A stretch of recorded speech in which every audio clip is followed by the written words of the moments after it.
Thanks for tuning in. In this video, we're going to talk about a little bit of winter prepping. These buddy heaters.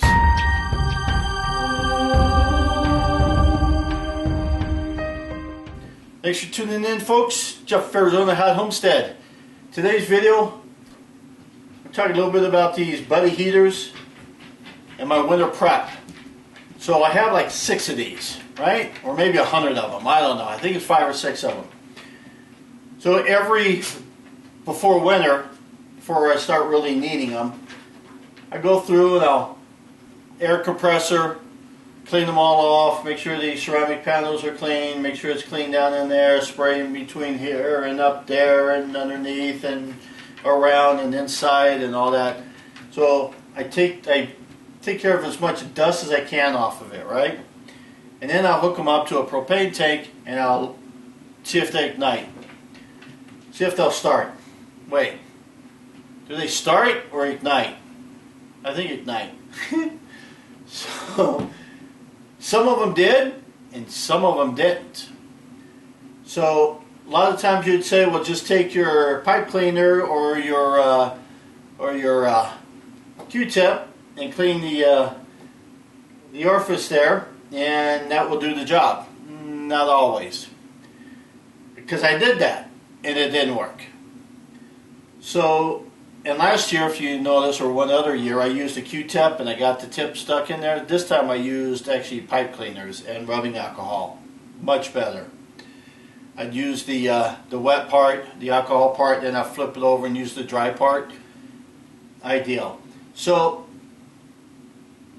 I did all that, and this one here wouldn't start at all. And I got another one. I got 2 others that wouldn't start. Or the flame down here was very small. And you need to have the flame pretty big. So I needed to look into it more, because obviously cleaning the orifice wasn't enough. So in this video, I'm going to show you something that we all should pay attention to. Now up front, Mr. Heater says that their hose is different than anybody else's hose. So what happens is, for some reason, a hose breaks down. And when a hose breaks down, there's an oily substance, basically an oil that accumulates. Well, the oil is obviously too thick to pass through and burn or whatever. So it actually cakes up in one of the tubes in here. And in this video, we're going to tear this apart, open up that tube, look in it, and you're going to be surprised at what you see. Now, because I've never done this part before my entire life, I had no clue on what I was doing. So I did not do a video on tearing this down, because if I did, the video would be about 3 days long. Yeah, actually it took me about 3 days to put it back together, and I got screws left over. I still have no idea where the screws go. Anyhow, I've taken it apart like 2 or 3 times to figure out where the screws go. I don't know where it goes. So, I'll just brief you on what screws I did have to take, and then I'll show you what it looks like when it's all torn apart. This guy here just pops right off.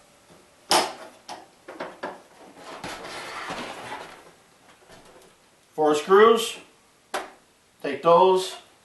This guy here just pops off, but I needed a screwdriver and I just pried it off. There's a screw on each end here that you do. There's screws up here that really, in this one you don't have to do, but I did anyhow. Don't do these, but do the one down there and the one down there. You're going to eventually have to do the screw here, the screw here. I did this one and this one, and then there's a couple more inside there that I had to pop off too. These things come off. This comes off, and you just get your shell or the main part, and then inside this, that's where you want to get to. So, yeah, you probably could have left this one intact, but I went ahead just, because again, I didn't know what I was doing. I just tore the whole thing apart. Putting it back together, here was my problem. Putting it back together, there's clips in here. I couldn't get those clips lined up right. And I had an extra screw. And then there's where this guy here There's a clip right in here that you put a screw through. Lining that up for some reason was a little difficult. And outside that, it really sounds simple, but it took forever for some reason. I think the main reason was I kept running into these extra screws. I didn't know what to do with them. Let me show you what it looks like going forward. Alright, so it's all disassembled. What I'm going to do now, this fuel line here, I'm going to remove this one, and that's a 12 and that's a 14 on the wrench. So we're going to do, oh no wait, that one's the 12. They're either 12 or 14, I noticed. So there's 14, that one's 14, that one's 12. So I'm going to remove this one here. I got to be careful not to bend these, because that's just soft aluminum, I think. Might be like a coated copper. I don't know what they are, but they look like they're very, very weak. So I'm going to take this off, and then what I'm going to do is I'm going to take a air compressor, and we're going to blow through here. Because what I think might be happening, and this is why it's not lighting at all, I'm not getting any pilot flame at all, is because there may be some oil sediment, because the hoses break down and produces oil for some silly reason. So I'm going to do that one. I might, while I'm at it, I might also take one of these, the one that goes to this. Here's your pilot light. So I'll do this one, and then you just got to follow it through, and so it's going to be this one here. So it'll be that one. I'll probably take this one off too, because that's the pilot light, and blow that out. In theory though, my thought is the oil is going to settle here, and there's no place for the oil to settle here, because I guess it could settle right there. I'm going to take it apart and I'm going to blow through that as well. These here I'm going to leave alone for now.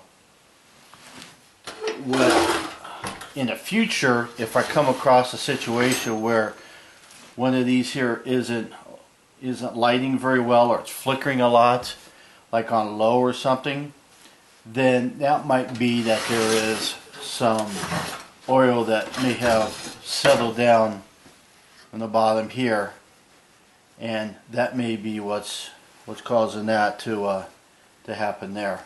So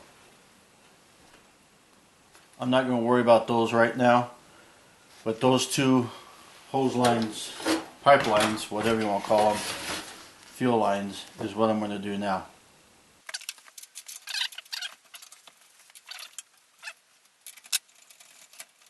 There's some crud in there. I don't know how well you can see. Probably can't see at all. But there's some shiny bit right there. That's oil. So that's that oil I was telling you about. Ooh, I can feel the oil already here. Holy crap. Oh my gosh. It's like it's full.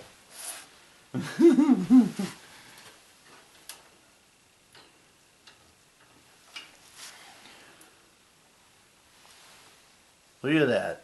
Can you see it dripping? Yeah, that's why it's not lighting, folks.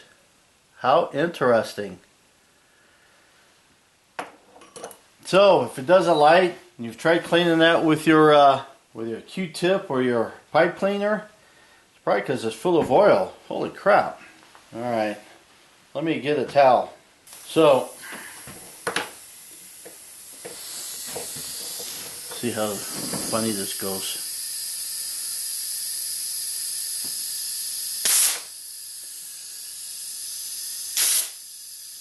I don't know if you saw there. There was definitely some stuff that came out. Probably was too fast.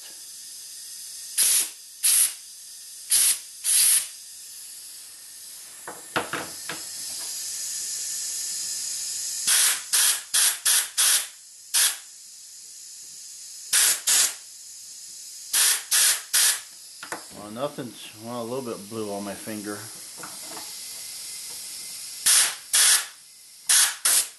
I think what I'm going to do is I'm going to take a little bit of rubbing alcohol and just pour down in there. That noise you hear is this thing here. It's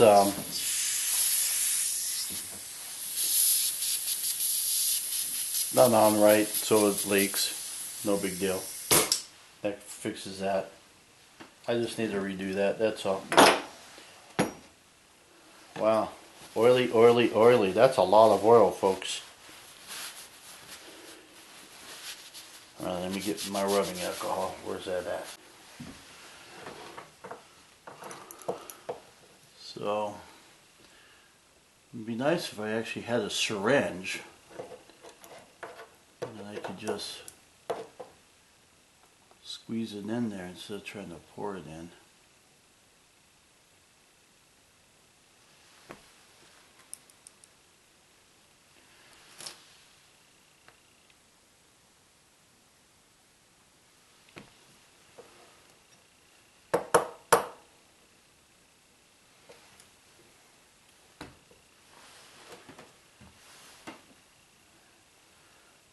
There it goes. See all that came, that was the alcohol inside. So now I know if I dry it out,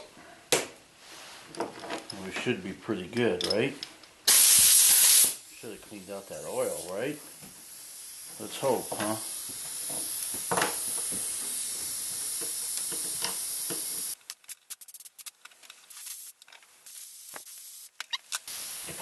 This one's all nice and clean. Then the one for the pilot light we're going to remove, and then we're going to blow this out so that it helps get in a way to get out. I wonder with the oil if it settles down in here, if it's affecting this. I don't know if I want to take that off or not to do anything with that. It looks like it's a pretty simple thing. Maybe I'll do it and just see what happens. Yeah, it looks like this is even dripping. I don't know if you just now saw that drip. So this guy here might need to be replaced. I think I'll try to blow some through here and see if I can get it to go there as well. Well, this thing is just full of oil, folks. This isn't a propane heater, this is an oil heater. There's so much damn oil. Alright, let me continue. You guys kind of get the gist of it. I'm now going to loosen that one. And that one is this one here. And we'll do that one. So we'll do this one and this one. Now I'll do the same thing. Okay, I'm not going to show you every detail just because it'll make the video forever, but got that one off. Can't remember how it goes on, right? Hopefully it goes that way. Does it go that way? Oh no. I think it goes that way. Gotta remember how you take these off. I didn't notice any oil coming out. So there may be no oil in this.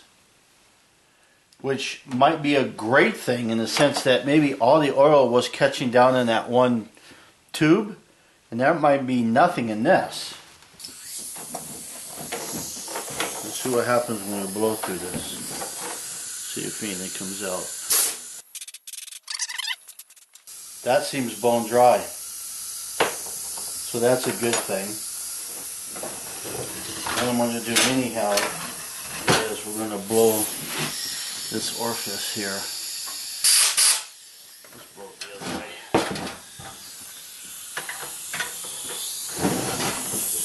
What I'm doing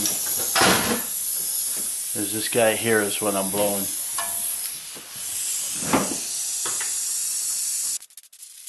Alright, so I got the pilot light one all hooked back up. Wait, that was the pilot light one. And this is the this one here is the fuel one. Oh, wait, this is the pilot light one I did. And anyhow, they're all hooked back up. But yeah, all that looks good. I put the air compressor through here, blew it through here, blew it through here, blew it through here, blew it through there.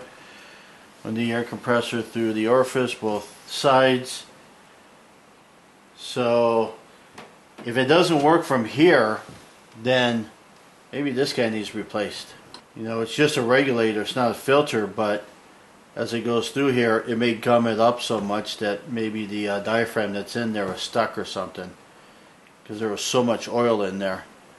But it looks like that the theory is the oil kicks down here because it's the low point, and if that's the only place, then that's easy enough. You don't have to do anything more. Probably cleaning out the orifice one, just because stuff can get caught back in there. I tried to take this off and I couldn't get it off. It was a 19mm socket, so these are all 12 and 14s. But this was 19. I couldn't get this off, and I didn't want to force it either. So the way I saw it was, if it was too snug for me to open and to unscrew, then I'm just leaving it like it is. I don't want to screw it up. So it's all back together. Let me tell you, more of a pain in the butt putting this thing back together. Now get this. I had screws left over, 2 of them.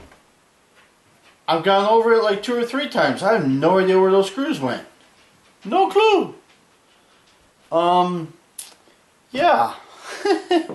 So, it's at least in one piece. So, what a pain in the butt. But it's all together. This guy here still works. I think I'm ready. So let's hook up a hose and let's test it, see if it works. You see that blue flame? That's beautiful flame. I could not get that before, so that's a positive thing.